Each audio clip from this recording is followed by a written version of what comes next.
was it Catholicism or who it was that changed that? So Jesus followers, Christians, we got away from the Sabbath pretty early. And the reason is because, so the earliest followers of Jesus were all Jews. So if you read in the book of Acts, up until you think of Acts 10, when Cornelius is converted. So you have the first Gentile coming in. Up until that point, everybody was Jews, for the most part. Jesus interacted with a couple of Gentiles during his ministry, but Jesus even says that his ministry is to the lost sheep of the house of Israel. So Jesus is only speaking to Jews. And so the first believers of Jesus after his resurrection, I'm going to talk about this a little bit this morning, the way they worshiped was they continued going to the temple and the synagogue. Like you read that in Acts chapter 2. They attended the temple together. There wasn't yet this, you think about today, Christians go to their houses of worship. Jews go to their houses of worship. At the very beginning, they all came together. And Judaism is not just a religion, it's also an ethnicity and a heritage. So Jews had traditions that they kept following as Jews, even when they started following Jesus. So they would still do the Sabbath. I like to compare it to, as Christians, we have, or as Americans, we have traditions. Like, we may think of Christmas as like a Christian holiday, but it's really and very much become an American holiday. We think of holidays like the 4th of July or things like that, right? So when you become a Christian, you don't stop celebrating the 4th of July. You're still an American. You just add that in. And that's kind of what Jews did. So the Jewish Christians would still celebrate the high holidays of Judaism. They would still honor the Sabbath.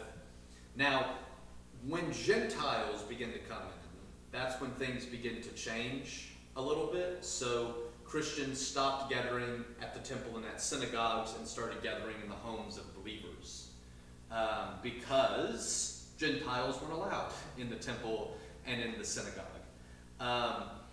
The early community of believers was also not just ethnically diverse, but genderly diverse. So you had men and women, Jew and Gentile, all gathering together, worshiping.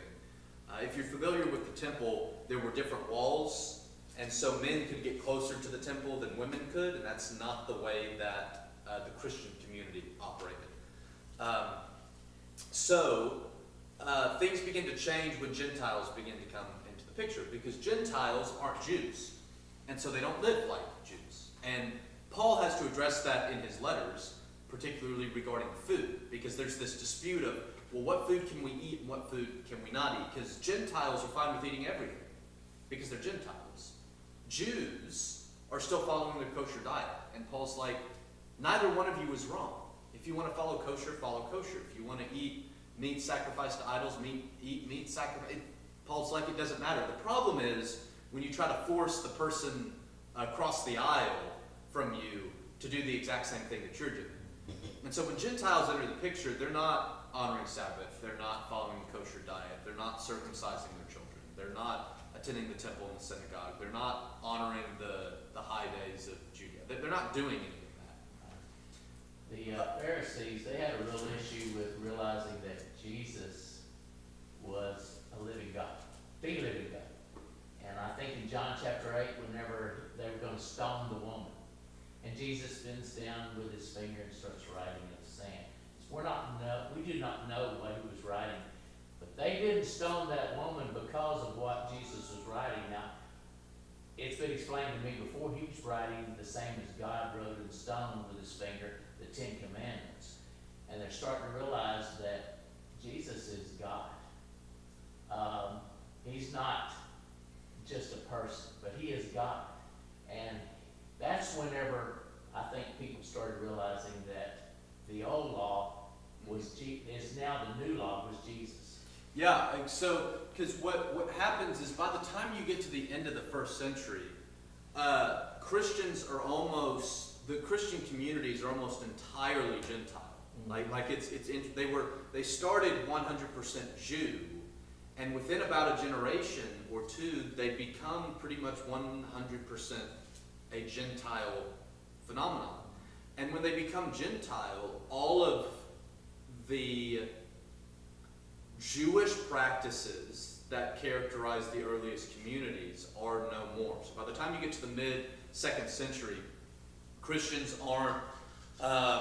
Now, Christians throughout history do continue to circumcise, which is an interesting thing in and of itself. But they stop kosher diet, they stop Sabbath, they stop the high holidays. All of that ceases. What ends up taking its place is Christians begin to gather together and worship on Sunday, whereas Jews would spend their Sabbath time gathering in the temple or gathering in the synagogue. So it was a time to stop work and to worship God.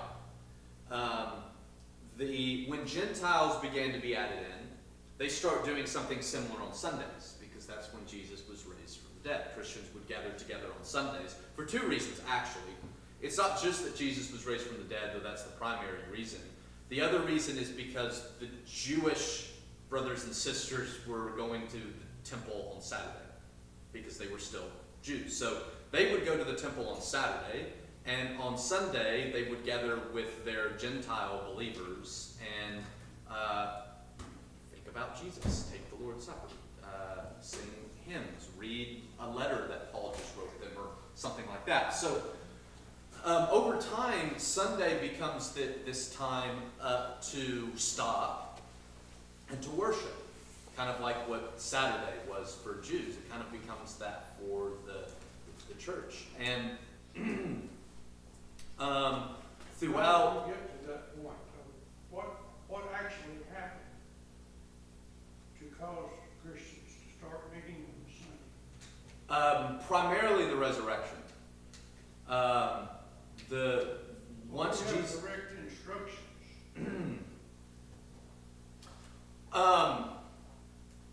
I don't think we have direct instructions. I think we have Examples. plenty of examples of Christians gathering on the first day of the week instead of the last day of the week. And that starts because of, that's all facilitated from Jesus' resurrection. That's what sets Saturday apart was that God stopped his work in the creation on Saturday.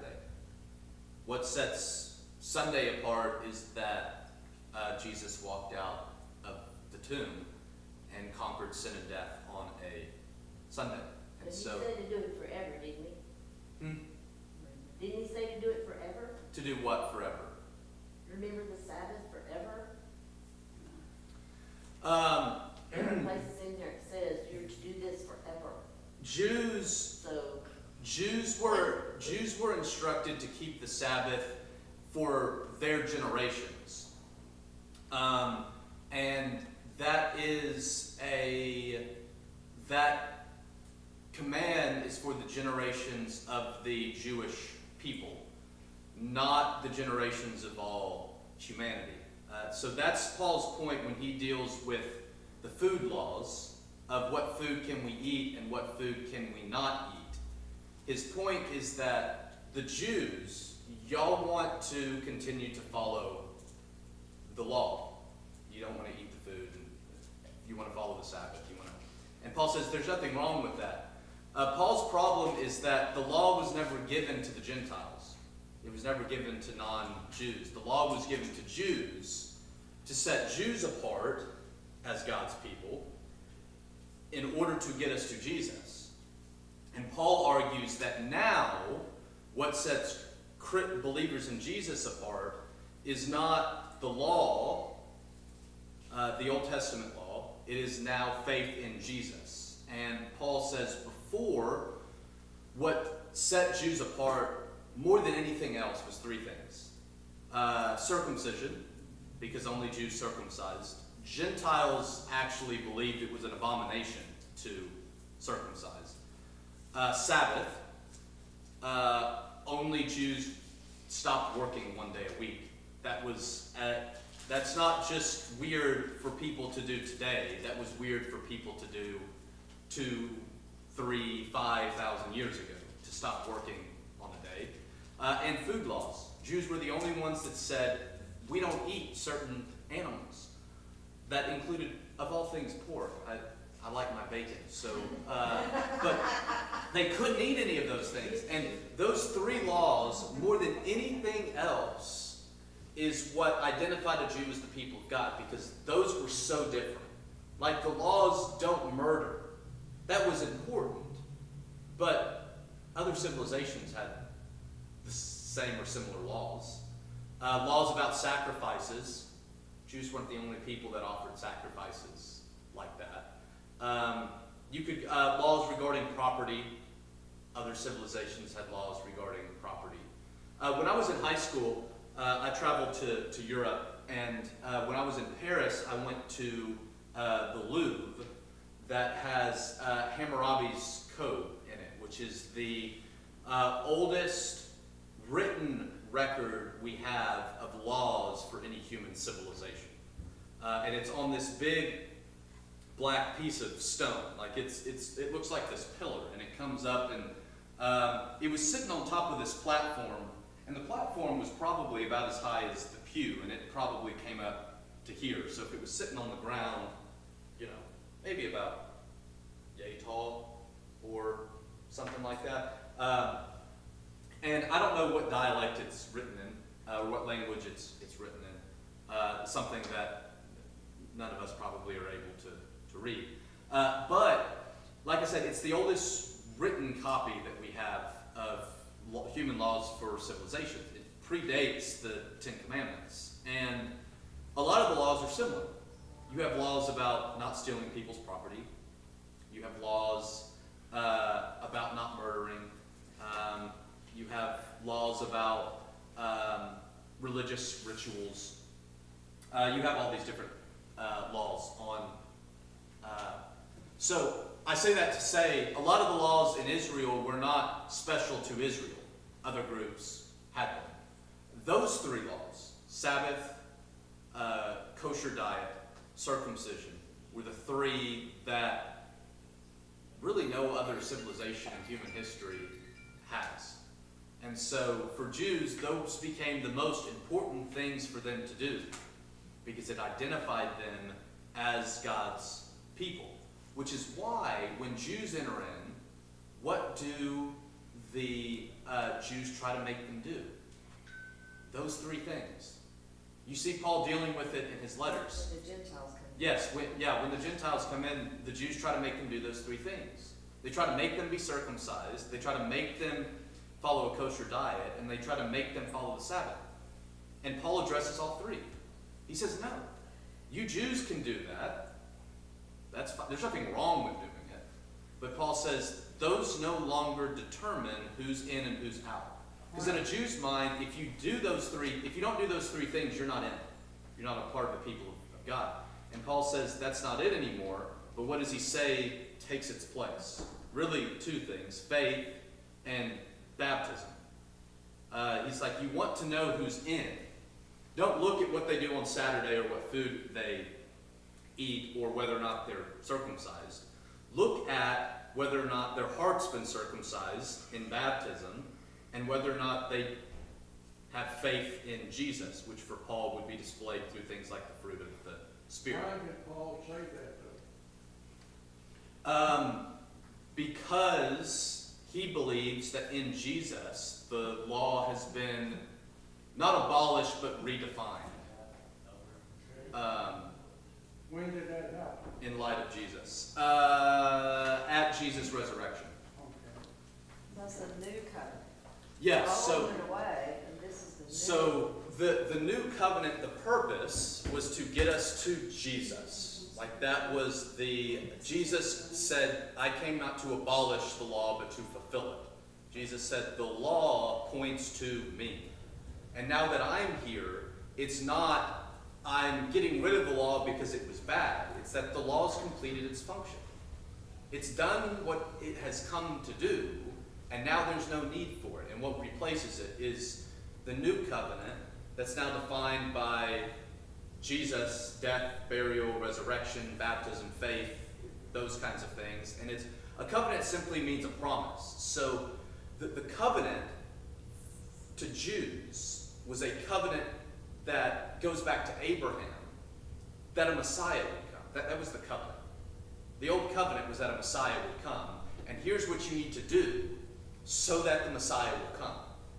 Right? Here's how you identify yourselves as the people of God so that the Messiah will come through you. When the Messiah comes, God's fulfilled the covenant.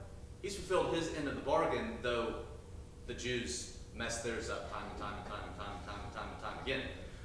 Missed it, like we do. And just like we do. And then Jesus comes, and he's like, I've now fulfilled this promise, but I'm giving you a new promise, right? And our promise would be heaven. So when you think of covenant, it's a promise. And just like God said, you live like this, and these blessings will come. One of them is the Messiah. Jesus says, you place your faith in me, and we could list all the things that might look like. If you place your faith in me, then I give you eternal life. So you have the same kind of promise. It's just now redefined. It's not, everything's not abolished, but everything is redefined. I'm way over time, so I have to stop talking He there. does tell us that on the first day of the week to commune and to have to break the bread and have wine in his remembrance. Well, That's But to happening get the point that in you the new make, covenant. the Bible says, upon the first day of the week, when the disciples came together to break bread, Right. Paul preached to them. When do you have a first day of the week? Every week has a first day. so I think all that's true. I want to make sure we understand there's a little nuance with that, because what's said, we get examples. So we never get a command to do anything. We get, when you gather on the first day of the week, take the Lord's Supper, or when they gathered and so we get these examples that's when they were gathering. It's not the only time they were gathering. They were gathering throughout the week, but we know that at minimum they were gathering on the first day of the week, because you get all these references when they came together, or when you come together, this is what you are to do. You think about, in 1 Corinthians, Paul deals a lot with what worship should look like. And he's like, when you come together. Like, the expectation is you are coming together on the first day of the week, and when you do so, this is what it should look like. This is what you should be doing. This is what happened, when you think of Acts, and we get some examples of when they came together. So there was this expectation. It's almost like when Jesus says, when you fast, though we don't do a very good job of fasting anymore, but Jesus' expectation is that, well, you are fasting. When you do it, this is the way it should look like. And we get that with the worship on the first day of the week of when you do this. So the expectation is you are, at minimum, doing this. And this is what it should look like. And this is, or in Paul's letters, a lot of the time, this is what it should not look